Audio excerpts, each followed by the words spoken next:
Apps can do a lot of cool things. You could order dinner, gamble on your favorite team, and track your health. You could even get a mortgage. One click and you can be approved. I'm not sure by who or what country they're in. You deserve more from the mortgage industry. At AnyMac Home Mortgage, we believe in the need for live human interaction during a very complex process. The kind of service and guidance which an app simply can't provide.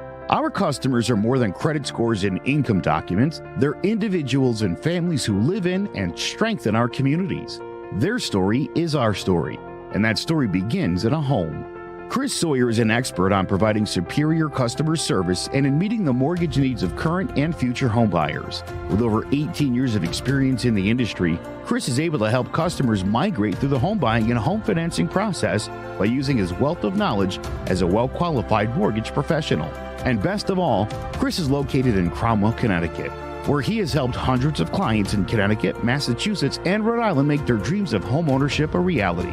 Visit chrissawyer.any-mac.com. Email him at csawyer@any-mac.com or give him a call, 860-878-8730. Chris Sawyer, NMLS number 39345, corporate NMLS number 338923. AnyMac Home Mortgage, an equal housing lender. American Neighborhood Mortgage Acceptance Company, LLC. DBA AnyMac Home Mortgage. Lo-Fi Direct. Connecticut First Mortgage Correspondent. License lender. Broker number ML 338923. Massachusetts Mortgage Lender and Mortgage Broker License number MC 338923. Rhode Island License Lender. License number 201128110L. Call for additional details.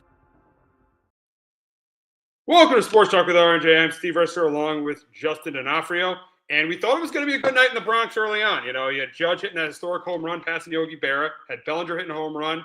But in the fifth inning, the Tigers tied the game, and then it all came apart. It all came apart in the seventh inning. That was awful. That was awful. This bullpen imploded in the seventh inning. Cruz was awful. Leiter was awful. The Tigers scored 9 runs without the Yankees even getting an out. Not the Yankees getting an out. They lose 12 to the Tigers. And Justin, I know you don't think they have a chance. I still have some hope for this team being a contender because of what they did this weekend against the Blue Jays, winning 2 out of 3 against the Blue Jays. And then they won 2 out of 3 against the Astros this week. But last night showed me why there's a very good chance you might be right about this team, because last night was terrible for the Yankees. Yeah, not the first time this year that their bullpen's imploded like that.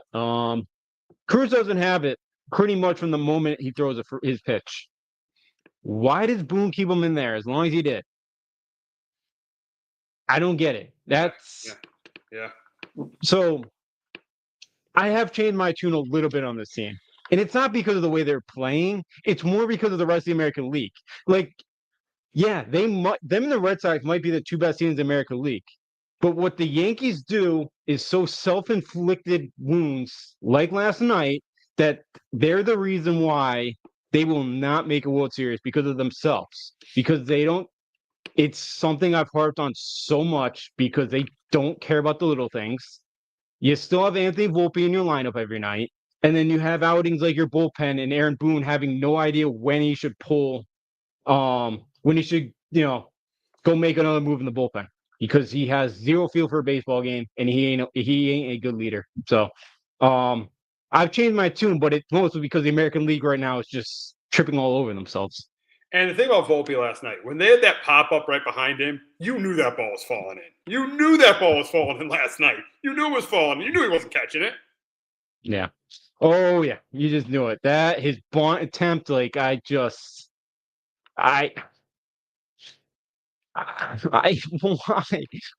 are we still putting him in there every day? You're not helping things. You're not helping the kid mentally. Yeah, I just don't have any more words to say about it.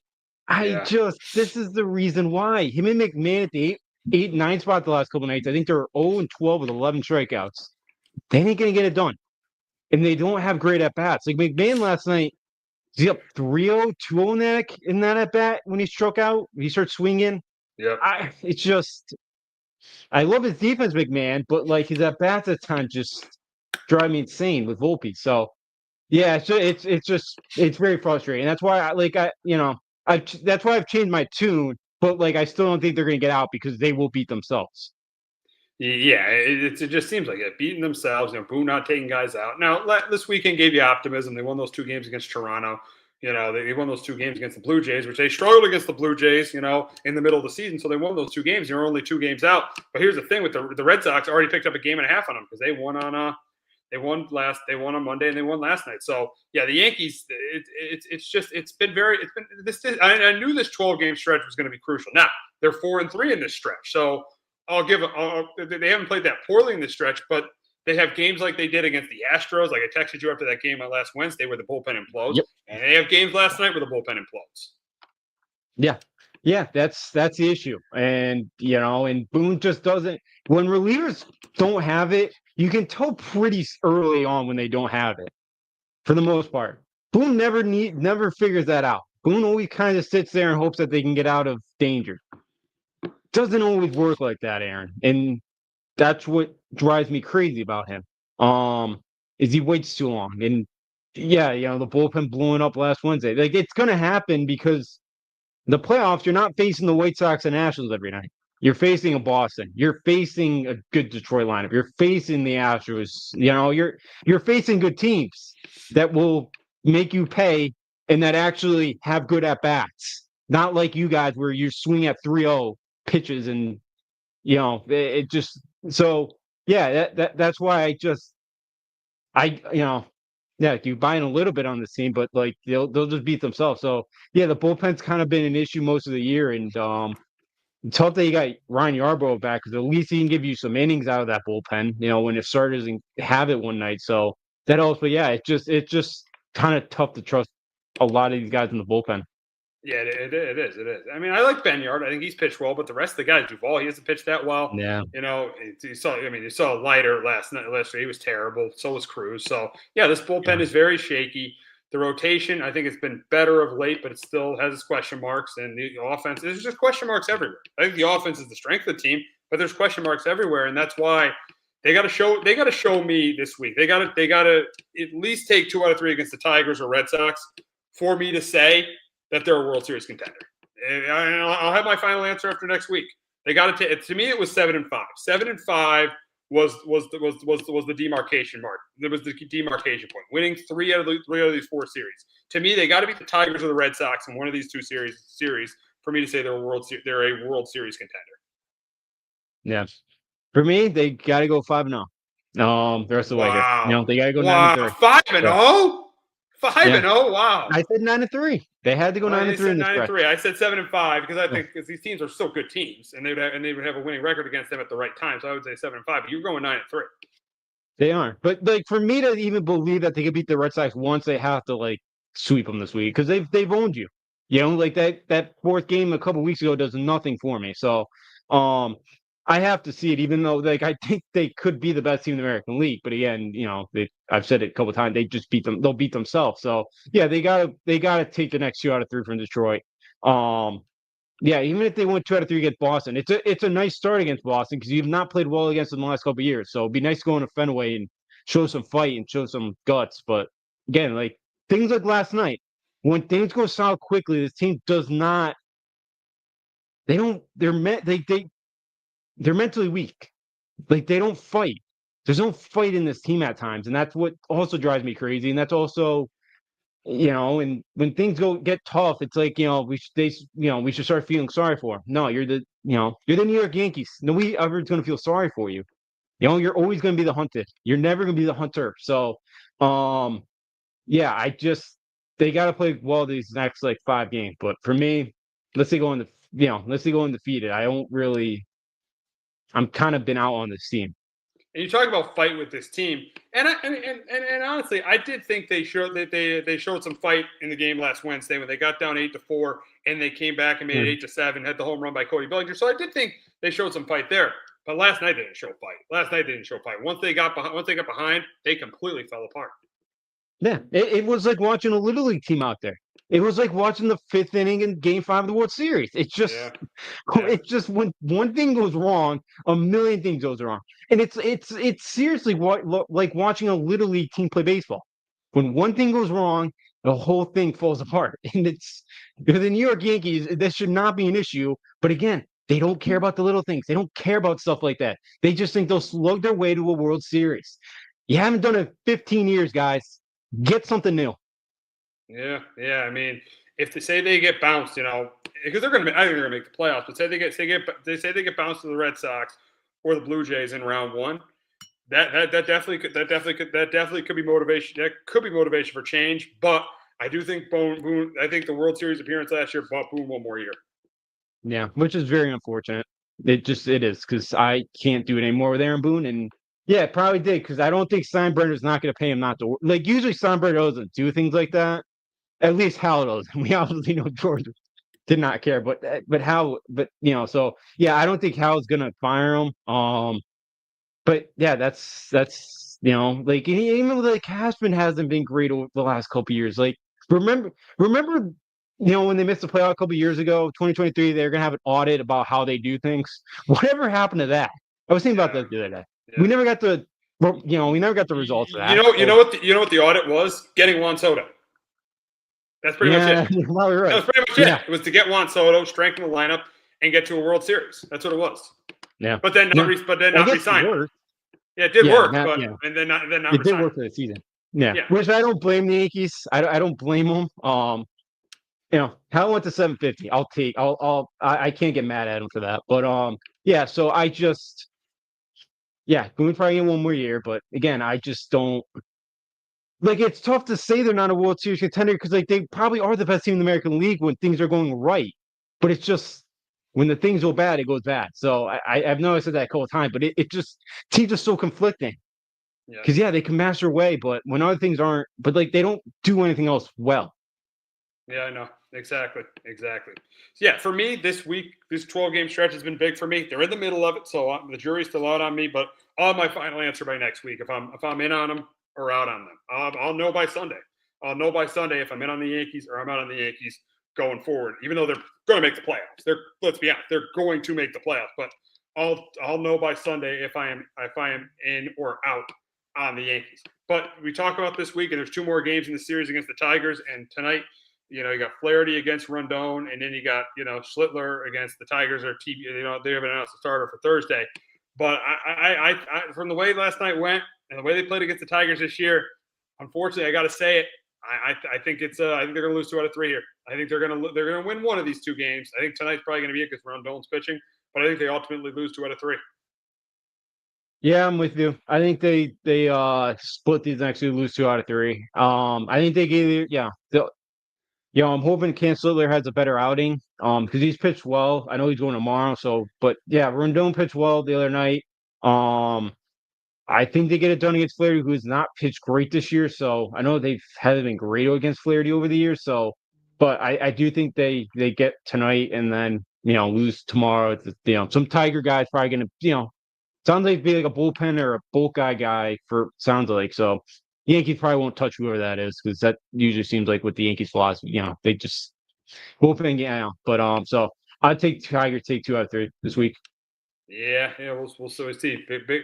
They got to, they're 3 games. They're going to make the playoffs, but if they want any hope to win the division, they got to keep winning games in this Detroit series, and they definitely got to win games in the Boston series because right now the Yankees and Red Sox are tied. The Yankees are ahead of them by percentage points, but the Red Sox have won 8 out of the 10 meetings this year, and it starts at Fenway Friday night as Luis Gil against Lucas Giolito on Friday. You got Bello against Fried on Saturday. You got Warren against Crochet.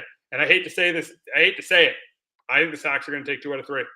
I think the Sox are going to take 2 out of 3 because I think right now I think this year they've just been the better team. They've won 8 out of 10. So I got the Sox taking 2 out of 3. They've won every series this year, and I don't think it changes this weekend. I think the Sox win 2 out of 3 at Fenway against the Yankees. Yeah, I think the Sox sweeping this weekend. I have no faith in this team going into Fenway and winning a game right now. Because Boston ain't scared of you, and it looks like every time you play Boston this year, outside of that first meeting on that Friday night when you hit Bueller on, I think it was, you've showed no fight or no, they seem scared to play Boston. They just make so many dumb mistakes against them. And Aaron Boone just is absolutely owned every time by Alex Cora. Alex Cora will make Alex Cora will make the better moves out of the bullpen. He'll make the better moves with pitch hitters. He'll outmanage Aaron Boone like he does every single time they face off. So I have the Red Sox sweeping them. I have no faith in this team going into Fenway and getting a game because they haven't shown me all year they could do it. So, wow, you got to sweep. You got to sweep. Yeah. So you have the Yankees going 5-7. So when we talk about, when we're talking about the Yankees next week, you're going to say you're going to be out on them because you're going to have them. So that would be, I mean, they would slide 3 games behind the Red Sox. So you would clearly have the Yankees the number 5 seed with them getting swept. So you think they get swept again at Fenway? I think they at least take one. I think they take the freeze start. I don't see any. I don't have no confidence in the team going to Fenway. I have no confidence in the team playing Boston. See, like, if they somehow win the division this year and they don't have to face Boston, I could see this team going on a run. Just because if they can match away. This team plays Boston in a wild card, which I think more likely is going to happen at this point. Oh, it's very likely to happen. It's very likely to happen. We're going to get swept. It's very likely to happen. They're going to play in the wild card because, and we'll get to the Red Sox, but yeah, that series in Toronto is in Toronto. So there's a good chance even though the Blue Jays haven't played as well recently, there's a good chance the Blue Jays win the division. So yeah, there's a good chance it's going to be Yankees Red Sox, but a sweep. The Yankees. Yeah. Let's just say outside of last night, they have been playing really well. I mean, since the last Red Sox series, they had been playing really well. What happened? What happened before? They were playing really well going that Boston series. I know, and they lost 3 out of 4. Yeah. Yeah, the Thursday night they made 4 errors and a balk. Yeah.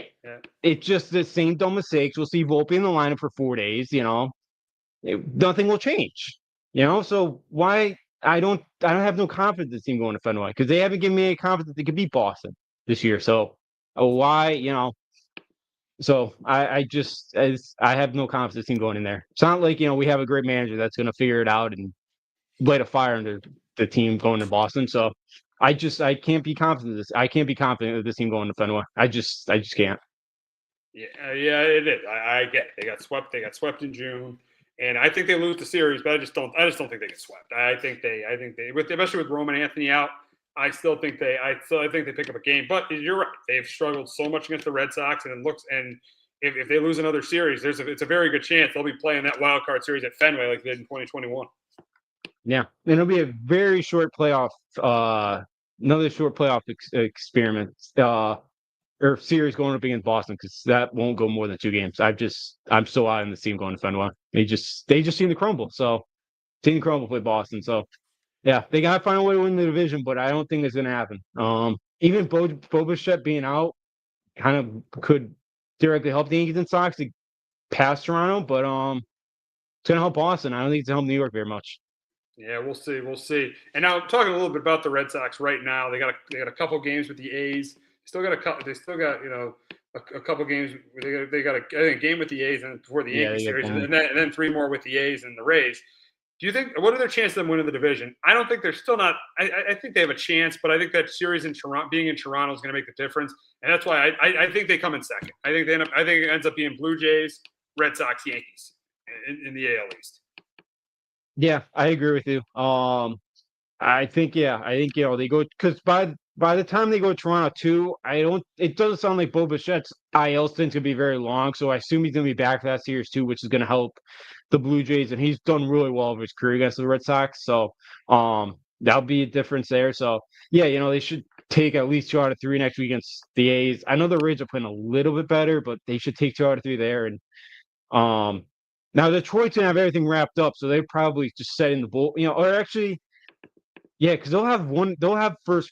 Oh, actually, they'll still be there with Toronto trying to get the first place spot or for the number 1 seed in the AL. So I guess that could still mean something for Detroit. But yeah, I think I think Boston does fit in second. That early kid that made his debut last night, 5 innings, 11 strikeouts, he looked really good. So I know he looked the but yeah, so maybe Boston found another starter there down the stretch too.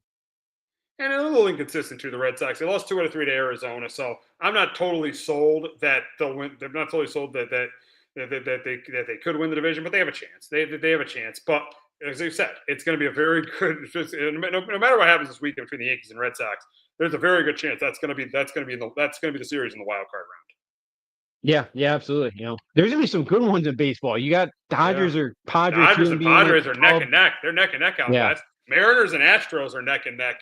And are neck and neck out west too. If you look at the divisions right now, I mean the AL East is close between the Red Sox, Yankees, and Blue Jays. AL Central, Tigers are going to win it. Yeah, Mariners, Astros, very close in the West. Look at the NL East. Phillies are going to win that. You look at the Central, NL, the Brewers got NL Central, the Brewers got obviously the Brewers got that. And yeah, look at the West. You know, the Dodgers and Padres are really, really close. And it looks like the Dodgers are going to play in the first round. It looks like the way it looks like right now, because the Phillies are 4 games ahead of the Dodgers. So it looks like the Dodgers are going to be playing in the first round, or playing a first round series. And who would have thought that, you know, before the season? We thought the Dodgers were clearly going to get the 1 seed in the National League. It looks like they're going to be playing in the first round. Yeah, it looks like it. You know, them and the Mets probably. You know, that's Dodgers, ratings bonanza. That Yankees, Red Sox, Cubs are going to be in it. So yeah, ratings should be great in the wild card round for Major Baseball. After that, might be tough after that. Good point. Look at the matchups. I mean, the potential matchups. You got it's going to be probably Mets, Dodgers, Yankees, Red Sox.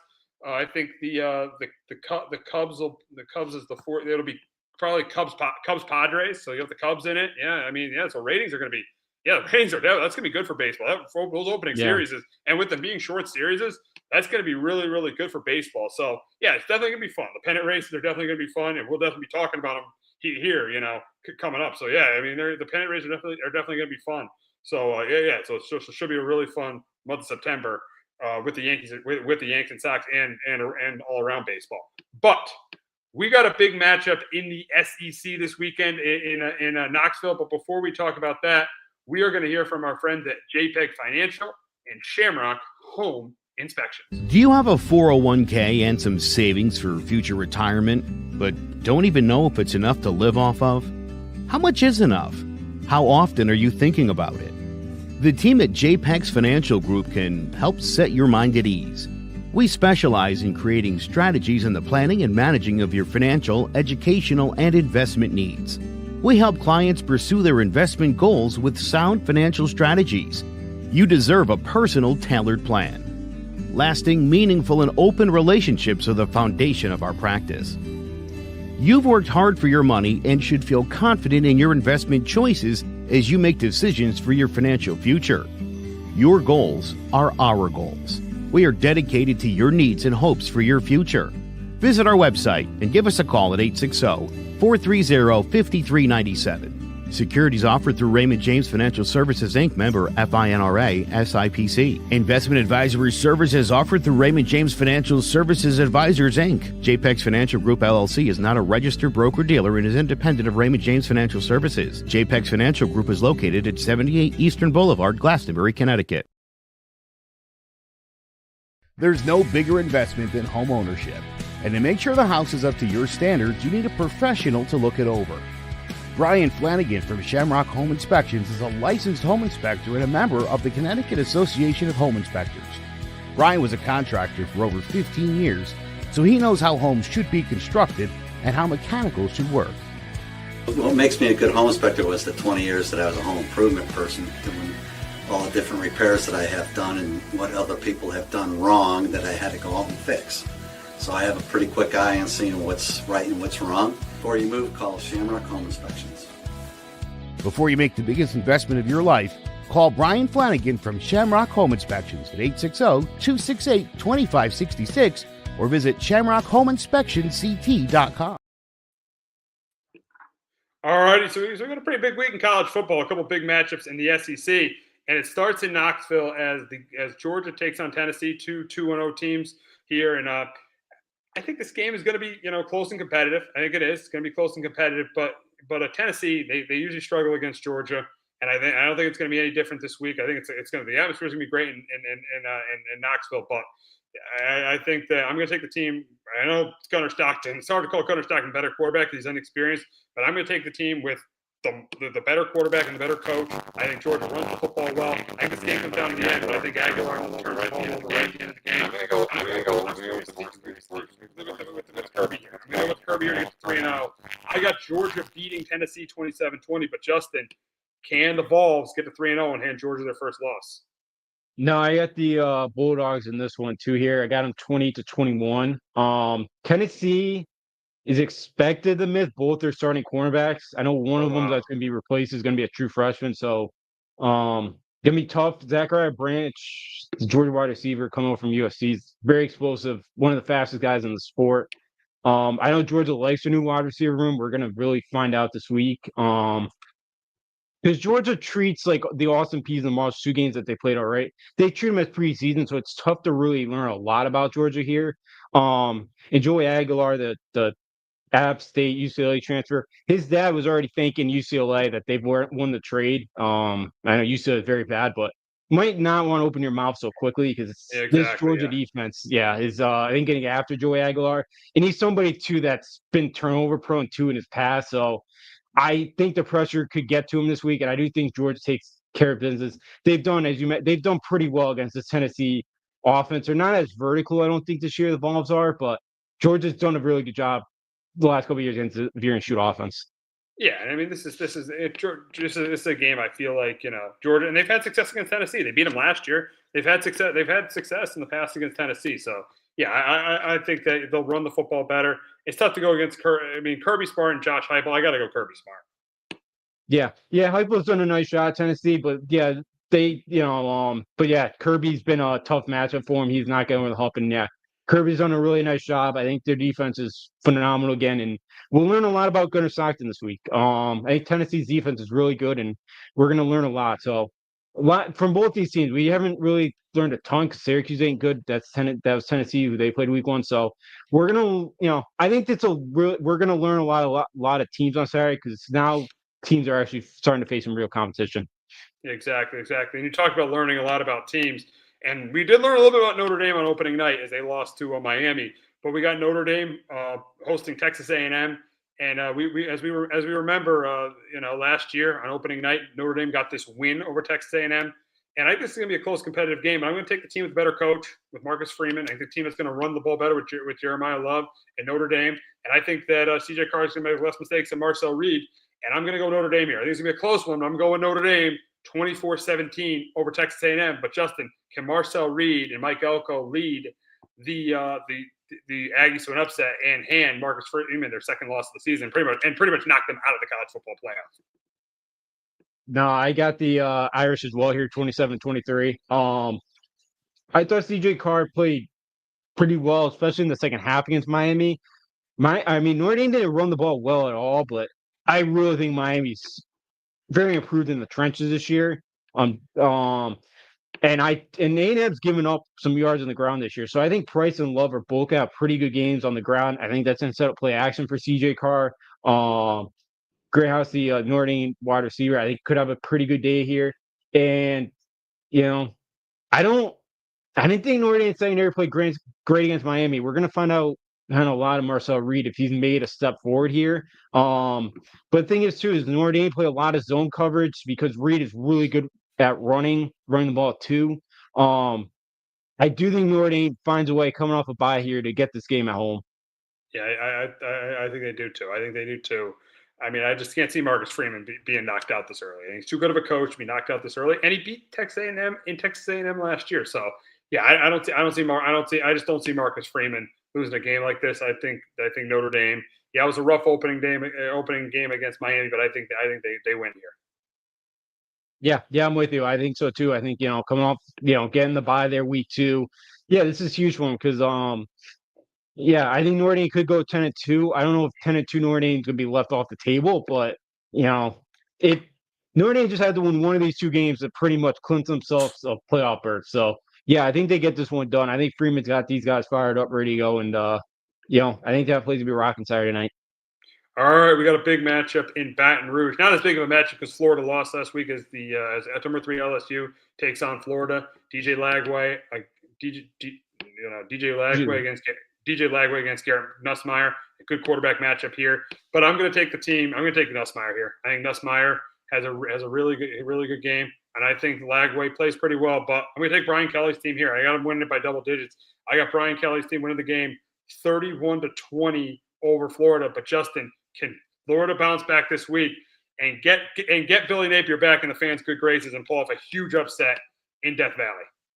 Yeah, that's gonna be tough. I hit the Tigers 28-21. Might be the second straight Florida coach that gets his, that loses his job because of some dumb incident. Remember Dan Lawton lost his job with the shoe thing. Threw that through the shoe. Yep, last week. Defensive tackle spit on South Florida player that cost him the game. So We're gonna learn if Florida, you know, does Florida fight for the head coach this week, or or are we gonna put them on quit watch down the stretch here, or at some point? I was not that impressed with LSU last week in Louisiana Tech, and the more you watch Clemson last week, the more I have more questions now about LSU than answers. LSU's starting center might be out this week as well. LSU's offensive line's a major issue. I think they gave up 8 tackles for a loss and 3 sacks to a Louisiana Tech team that lost a lot from their defense last year, and I don't think it's that impressive. Now, Florida does not have much of a pass rush either. So I think Nesmeyer plays well. I think they do enough. I think Lagway, you could tell he was injured a lot of the spring and summer, and you could tell the new wide receivers they brought in, he was not on the same page with. I think you kind of see some of the same again this week. I think LSU down in Death Valley on Saturday night, they don't lose this game. How much? And there's been a lot of talk. How much concern should Billy Napier be about his job security in Florida right now? I think very much so, because man, their upcoming schedule is just an absolute monster, and there's just no room to breathe. Next week, go to Miami. Then you got Texas coming to town. Then you go to College Station. You got a break with Mississippi State coming in, but then you got Georgia still, at Ole Miss, Tennessee, Florida State. Like you might be sitting there 4-8, especially if the team really quits on them.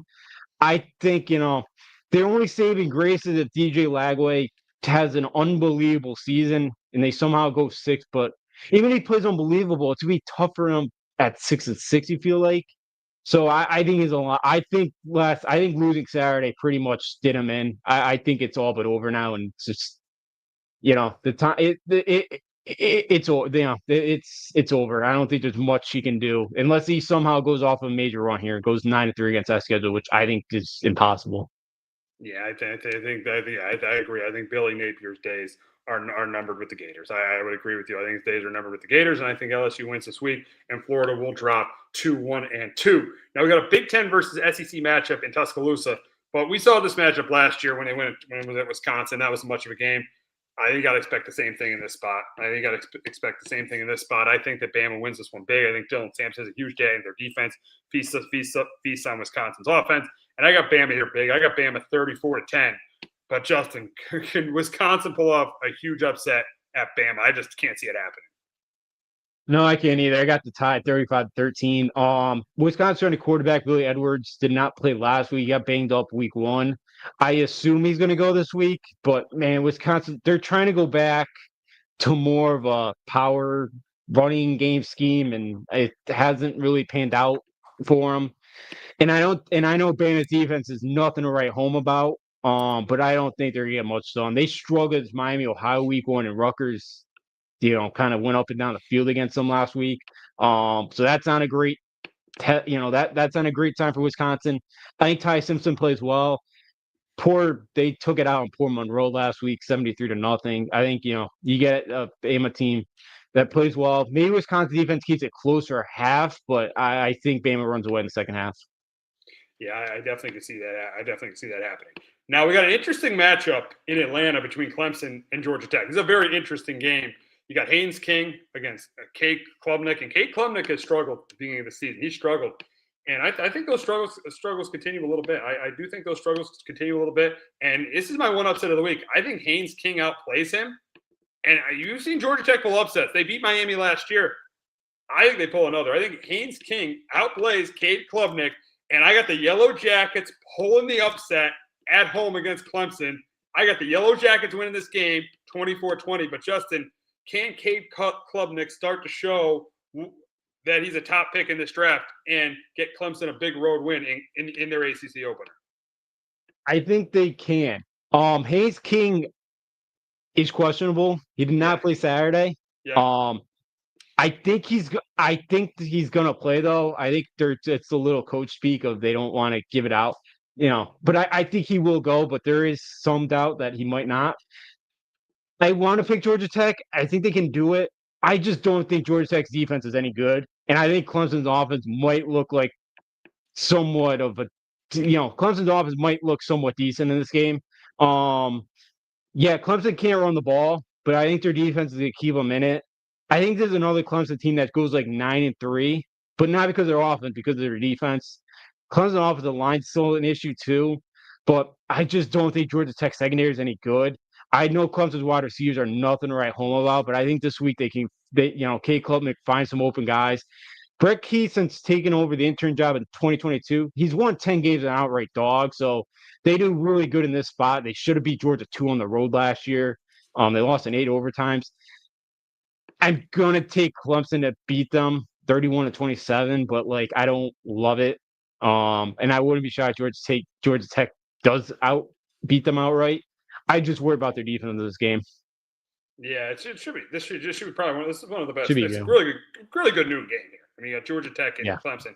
Especially with some of the noon games, we have Bama, Wisconsin, then we got Oregon, Northwestern. We'll get to next. Northwestern. I think that this will be a really, really fun game between these two teams. Should be the best game in the noon window on Saturday. Now we'll get to that Oregon Northwestern game. I put it on here because it was Fox's big noon kickoff, but we all know that Oregon should win this game. Handedly. I got Oregon win it 45-10. Justin, I bet you. I'm assuming you agree. Yeah, I got Oregon in this one, 38-7. They put it on poor. I don't know if you saw the handshake before the game between Lanning and Gundy. Really? Lanning had that look of he knew exactly what he was about to do to Oklahoma State, and he enjoyed it. Cam Porter, Northwestern's leading rusher. He's been the leading rusher the last couple of years. He's done for the season. This game's pretty much played on Lake Michigan. Maybe the wind's howling. Maybe both teams got to run the ball a ton, but I still think that favors Oregon in this one. I think Oregon just physically, Dante Moore's looked pretty good in this one. Maybe the early body clock gets to Oregon a little bit in this one, but Oregon's looked like one of the more dominant teams in the country right now. And I thought I felt pretty good about Penn State going into the Oregon game. That's going to be a lot. The way Oregon's looking, that's not going to be, I'm starting to maybe trend maybe early take here. I might go Oregon there in a couple weeks. Yeah, we'll be talking about that one. I'll be at that game. And Drew Aller did not. Let me tell you, Drew Aller did not play well against Florida International. He did not play well in that game. So yeah, I definitely could see Oregon going into Happy Valley and winning that game. But yeah, I think this will be an easy one for Oregon. I think they take care of business against Northwestern. Now, the team that pulled the biggest upset in week 2, that was South Florida beating Florida. Now they play another Florida school in Miami. They play Carson Beck and the Hurricanes.